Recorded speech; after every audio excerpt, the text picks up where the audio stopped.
흔히 오복이라고 불리는 것이 있습니다. 한국 민족 문화 대백과사전에 보면 오복은 첫 번째가 수로, 인간의 소망이 무엇보다 장수를 원하기 때문이다. 둘째가 부로, 부유하고 풍족하게 살기를 바라는 간절한 소망인 것이며, 셋째가 강령으로 일생 동안 건강하게 살고자 하는 욕망 또한 중요하기 때문이다. 넷째가 유호덕으로, 덕을 좋아한다는 뜻은 오래 살고 풍족하고 몸마저 건강하면 그 다음에는 이웃이나 다른 사람을 위하여 보람 있는 봉사를 해보자는 것으로 선을 권하고 악을 미워하는 선본 사상의 발로라고 생각된다.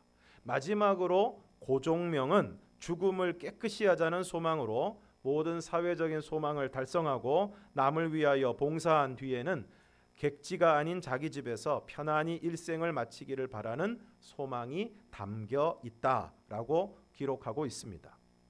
오늘 본문에 아브라함의 노년과 죽음에 대해서 말씀하고 있습니다. 1절에서 4절을 다시 한번 읽겠습니다. 시작.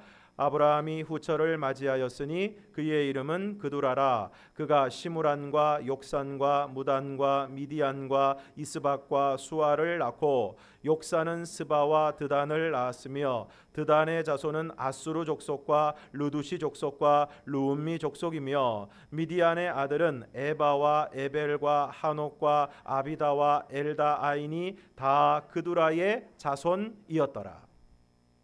먼저 아브라함이 후처를 맞이했습니다. 이 후처를 사라의 죽음 이후에 얻은 것인지 그 전에 얻은 것인지는 불분명합니다.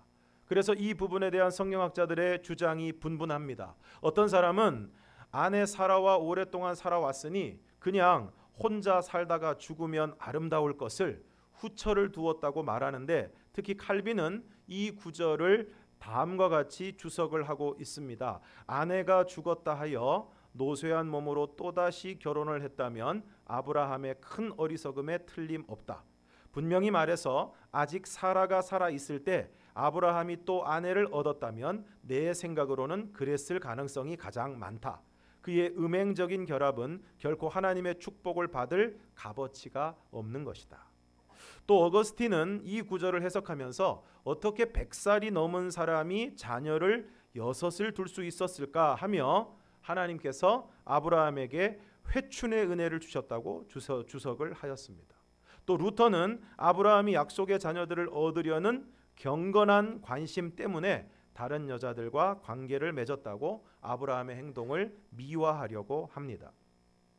그런데 오늘 본문에서 말하고자 하는 것은 아브라함이 후처를 얻은 것이 잘했느냐 못했느냐, 회춘을 했느냐 안 했느냐 여기에 관심이 있는 것이 아니라 아브라함이 후처를 통하여 많은 자녀들을 낳았다는 것을 말씀하고 있습니다.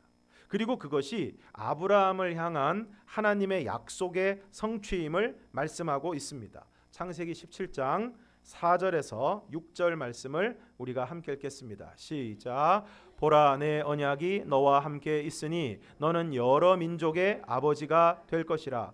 이제 후로는 내 이름을 아브람이라 하지 아니하고 아브라함이라 하리니 이는 내가 너를 여러 민족의 아버지가 되게 함이니라.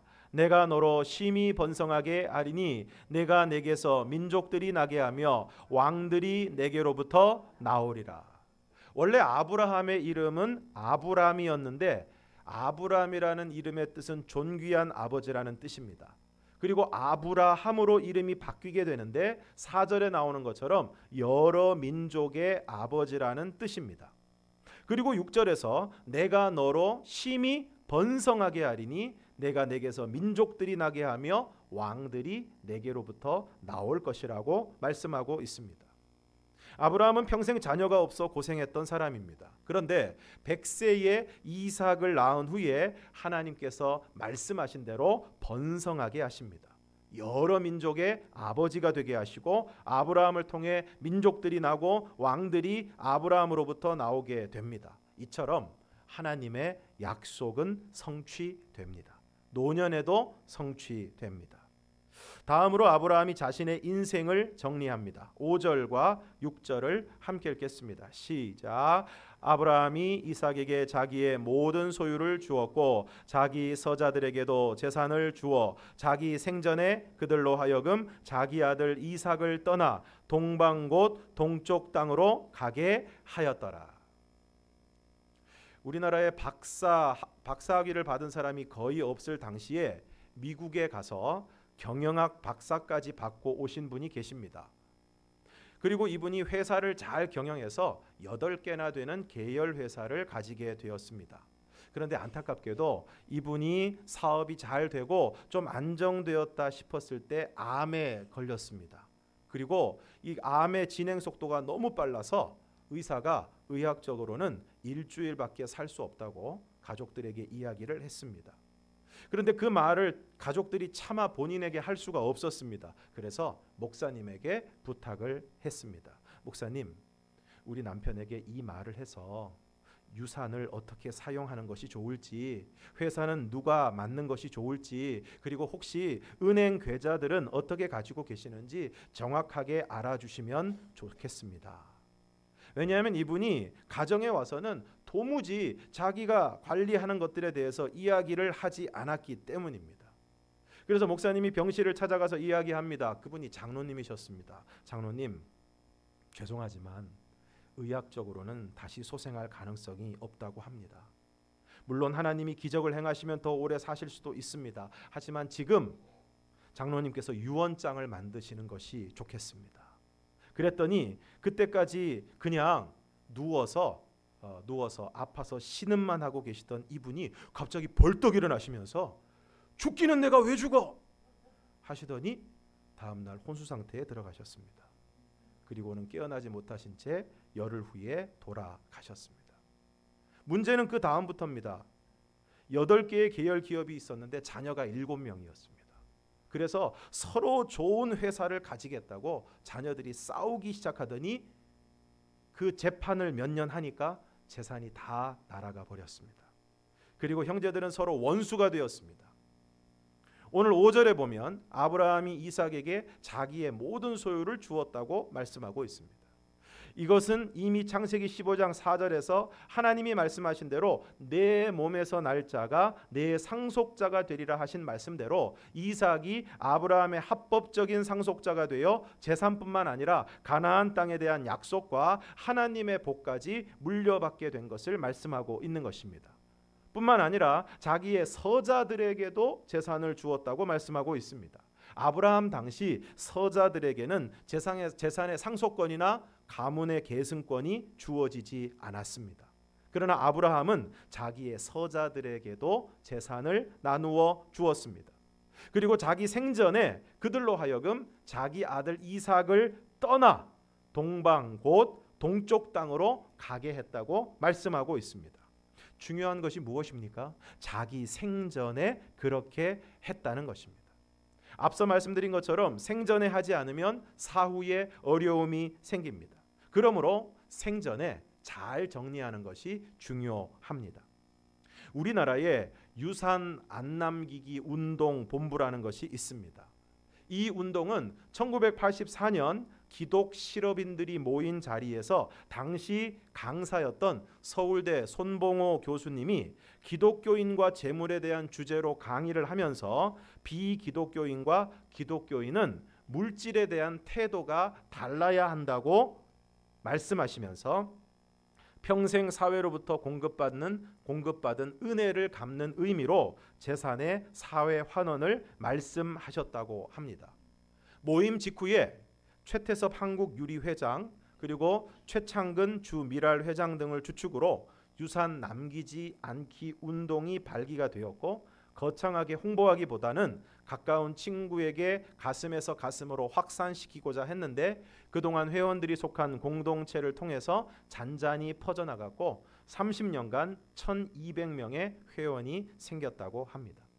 이 운동의 취지는 재산에는 사회적 공공성이 있는데 아무리 똑똑한 사람이라 하더라도 사회와 국가와 이웃의 도움이 없이는 재산을 모으지 못했을 것이고 내 재산에도 반드시 남의 것이 포함되어 있다는 것입니다. 그러니까 재산을 자기 자식에게만 물려준다는 건 옳은 것이 아니다. 그러니까 자식이 문전걸식하지 않을 정도 혹은 가진 것의 3분의 1 정도만 물려주고 나머지 재산은 그것을 만들어준 사회와 이웃에게 돌려주자는 것이 이 운동의 취지라는 것입니다. 그러면서 구체적으로 가족들에게 재산 전부를 물려주지 않겠다는 내용이 담긴 유언장을 써서 한 장은 본인이 가슴에 품고 다니고 하나는 공증을 받아서 집에 보관하도록 한다는 것입니다. 그리고 관련 기사를 검색하다 보니까 이런 기사가 눈에 띄었습니다. 빌 게이츠는 마이크로소프트사의 회장인데 전 세계의 최고의 부자로 알려져 있습니다. 빌 게이츠 79조 재산 자식에게 물려주지 않기로.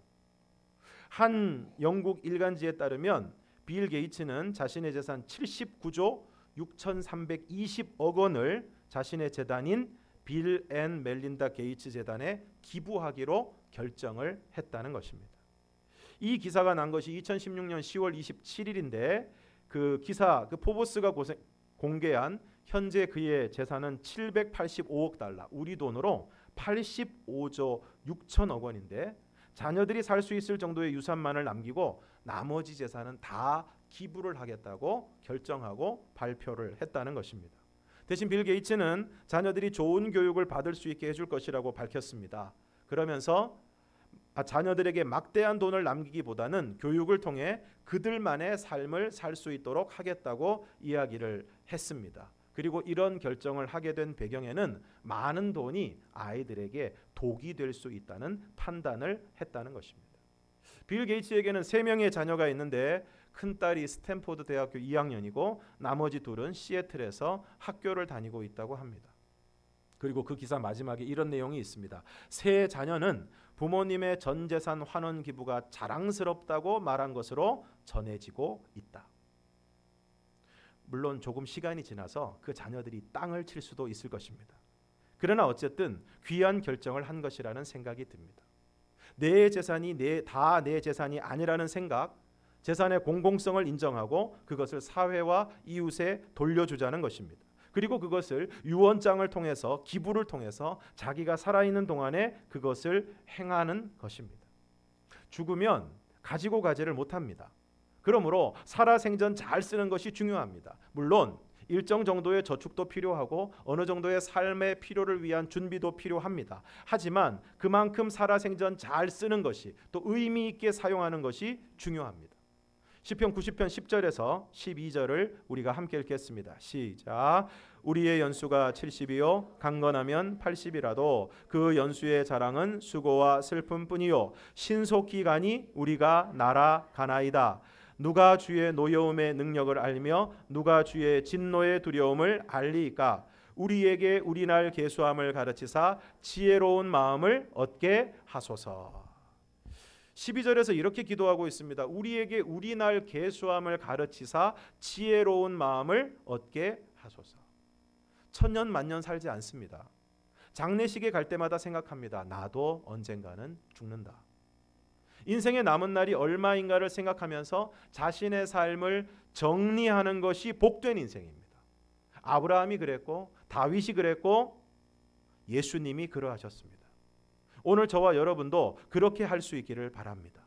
살아생전 자신의 인생을 잘 정리해서 그것이 재산이든 자식이든 관계이든 잘 정리하실 수 있기를 바랍니다. 혹시 여러분 아직 여러분의 삶 가운데서 용서하지 못한 사람이 있습니까?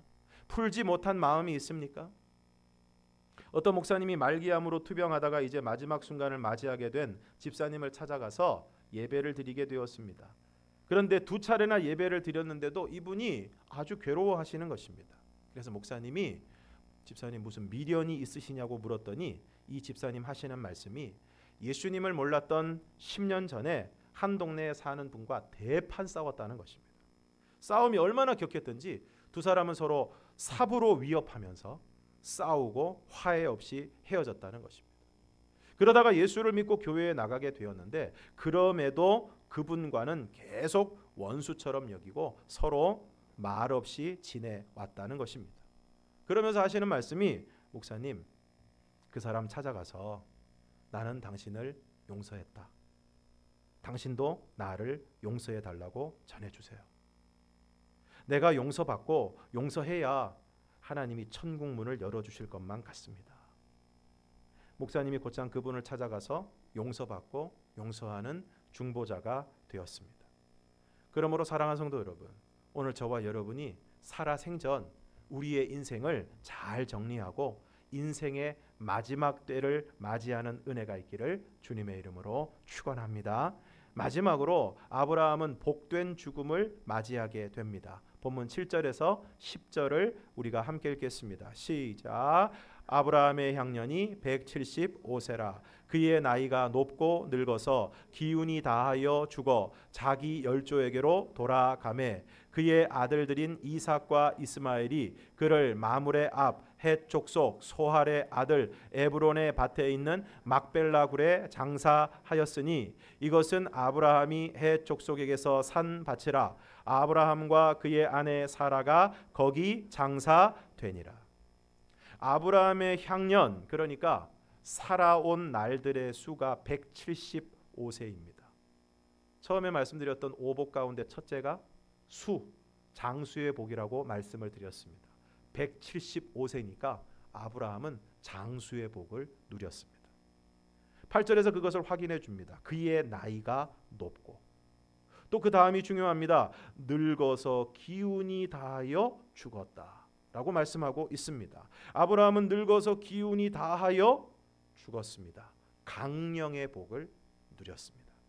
그리고 막벨라 굴에 장사가 되었습니다. 역시 고종명의 복도 누렸습니다. 그런데 아브라함의 죽음에 있어서 이 모든 것, 장수하고 기운이 다하여 죽고 막벨라 굴에 장사가 된 것보다 더 중요한 것이 있습니다. 그것은 바로 아브라함이 죽어 자기 열조에게로 돌아갔다는 것입니다. 모든 인간에게 예외 없이 적용되는 만고불변의 법칙이 있습니다. 그것이 무엇입니까? 한 번 죽는 것은 사람에게 정하신 것이요. 모든 인간은 죽는다는 것입니다. 법은 만민 앞에 평등하지 않지만 인간은 죽음 앞에 정말 평등합니다. 예외가 없고 차별이 없습니다. 그러면 언젠가는 예외 없이 죽음을 맞이하게 될 인간에게 가장 중요한 것이 무엇이겠습니까? 20세기가 배출한 최고의 천재 철학자 화이트 헤드라는 분이 있습니다. 그는 동양 철학과 서양 철학을 아우르면서 사상의 통합을 이루었던 가히 20세기의 칸트라고 할 만한 분입니다. 대단한 석학이었던 그는 옥스포드 대학이 낳은 대표적인 인물 가운데 하나입니다.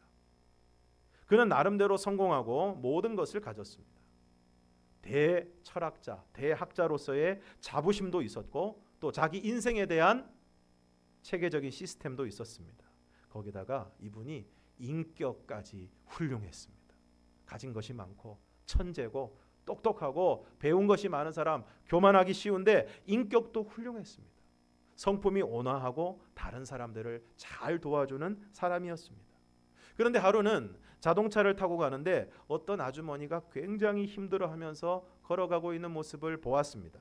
그래서 차를 세우고 그 아주머니를 태워 주었습니다.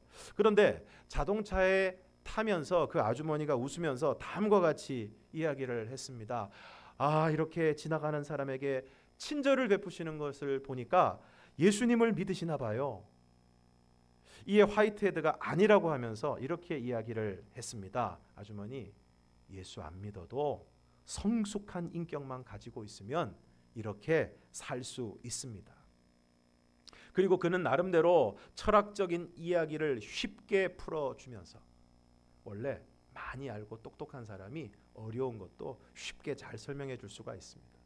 쉽게 풀어주며 자율적인 인간상과 또 진리를 깨달은 인간이 얼마나 멋진 인생을 살 수 있고 또 사회와 이웃에 도움이 될 수 있는지를 설명해 주었습니다.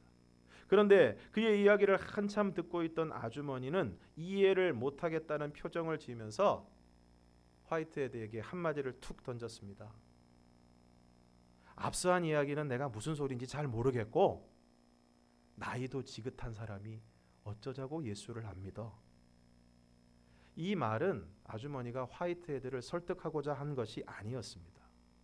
논리적으로 설명해 주는 것도 아니고 논쟁하자는 것도 아니었습니다. 그러면 무엇입니까? 아주머니 속에 있는 신앙과 인격에서부터 나오는 고백이고 아주머니의 존재로부터 나오는 외침이었습니다. 그리고 그 영혼을 향한 불쌍한 마음으로 자기도 모르게 튀어나온 말이었습니다.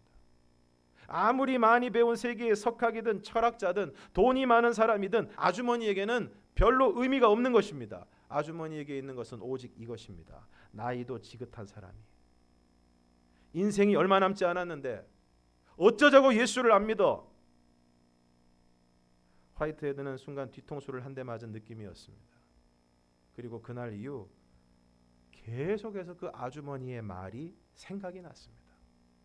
책을 봐도 밥을 먹어도, 특히 거울 앞에 섰을 때 희끗희끗한 머리가 들어오면 나이도 지긋한 사람이, 나이도 지긋한 사람이, 이 소리가 자꾸 들리는 것 같았습니다.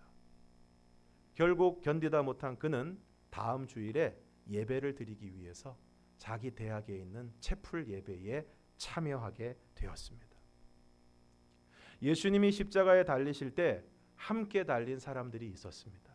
그 중에 한 사람이 예수님에게 이렇게 이야기를 했습니다. 예수여, 당신의 나라에 임하실 때에 나를 기억하소서. 그때 예수님이 말씀하십니다. 내가 진실로 내게 이르노니 오늘 네가 나와 함께 낙원에 있으리라. 인생의 마지막에 가장 중요한 것이 무엇입니까? 예수님께서 나를 기억하시는 것입니다. 인생을 마감하는 순간에 중요한 것이 무엇입니까? 주님의 나라에 주님과 함께 있는 것입니다. 디모데후서 4장에서 사도 바울이 자신이 죽을 때가 된 것을 알고 디모데에게 이렇게 이야기를 합니다. 디모데후서 4장 6절에서 8절까지의 말씀을 우리가 함께 읽겠습니다. 시작.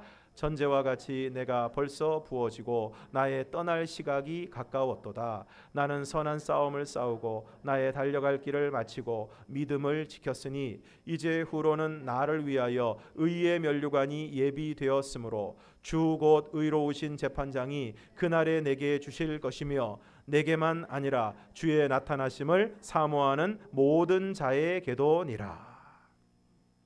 자신이 떠날 시각이 가까웠다고 이야기하면서 세 가지를 이야기합니다. 나는 선한 싸움을 싸우고 나의 달려갈 길을 마치고, 그리고 마지막에 말합니다. 믿음을 지켰으니. 그러므로 마지막 순간에 중요한 것은 무엇입니까? 믿음입니다. 예수 그리스도에 대한 믿음, 그리고 그 믿음을 통하여 주어지는 천국에 대한 소망, 이것이 중요합니다. 다른 건 다 필요 없습니다. 얼마나 돈을 많이 벌었나, 얼마나 높은 지위에 올라갔고, 얼마나 유명한 사람인가, 얼마나 많은 조객들이 찾아오고, 얼마나 많은 조화가 세워졌나. 마지막 순간에는 이 모든 것들이 중요하지 않습니다. 마지막 순간 유일하게 필요한 것은, 가장 중요한 것 한 가지는 예수 그리스도에 대한 믿음, 오직 이것뿐입니다. 오늘 아브라함은 죽어 자기 열조에게로 돌아갔습니다. 돌아갔다는 것은 무엇보다 죽음이 끝이 아니라는 것을 우리에게 말씀해주고 있습니다. 그리고 히브리서는 아브라함을 비롯한 믿음의 사람들의 죽음에 대해서 다음과 같이 말씀하고 있습니다. 히브리서 11장 13절에서 16절까지의 말씀을 함께 읽겠습니다. 시작. 이 사람들은 다 믿음을 따라 죽었으며 약속을 받지 못하였으되 그것들을 멀리서 보고 환영하며 또 땅에서는 외국인과 나그네임을 증언하였으니 그들이 이같이 말하는 것은 자기들이 본향 찾는 자임을 나타냄이라. 그들이 나온 바 본향을 생각하였더라면 돌아갈 기회가 있었으려니와 그들이 이제는 더 나은 본향을 사모하니 곧 하늘에 있는 것이라. 이러므로 하나님이 그들의 하나님이라 일컬음 받으심을 부끄러워하지 아니하시고 그들을 위하여 한 성을 예비하셨느니라. 13절에서 이 사람들은 아브라함을 비롯하여 아벨, 에녹, 노아 등 믿음의 사람들을 이야기하시는 것입니다. 이 사람들이 다 믿음을 따라 죽었다는 것입니다. 그리고 이 땅에서는 외국인과 나그네임을 증언했다는 것입니다. 여기서 외국인과 나그네의 의미가 무엇입니까? 언젠가는 떠나야 한다는 것입니다. 많은 사람들이 이 땅에서 영원히 살 것처럼 살아갑니다. 아닙니다. 언젠가는 떠나야 됩니다. 떠날 준비를 하는 사람에게 중요한 것이 무엇입니까? 어디로 갈 것인가를 아는 것입니다. 그래서 믿음의 사람들은 자기들이 본향 찾는 자임을 나타냈다고 말씀하고 있습니다. 그런데 여기서 말하고 있는 본향은 그들이 나온 바 본향이 아니고 아브라함이 떠나왔던 갈대아 우르가 아니고 더 나은 본향을 사모하는데 하늘에 있는 것이라고 말씀하고 있습니다. 그리고 하나님이 그들의 하나님이라 일컬음 받으심을 부끄러워하지 아니하시고 그들을 위하여 한 성을 예비하셨다고 말씀하고 있습니다.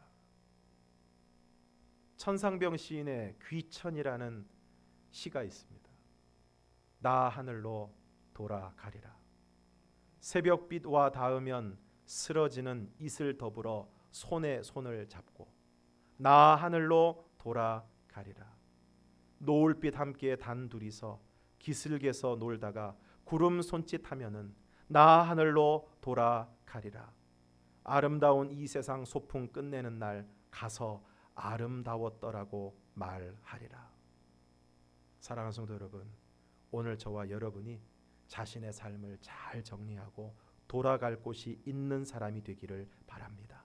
마지막 순간 우리에게 필요한 것은 오직 예수 그리스도에 대한 믿음뿐입니다. 그 믿음으로 인생의 마지막 순간을 평안과 기쁨으로 맞이하고 본향으로 돌아가는 저와 여러분이 되기를 주님의 이름으로 축원합니다. 함께 찬양하겠습니다.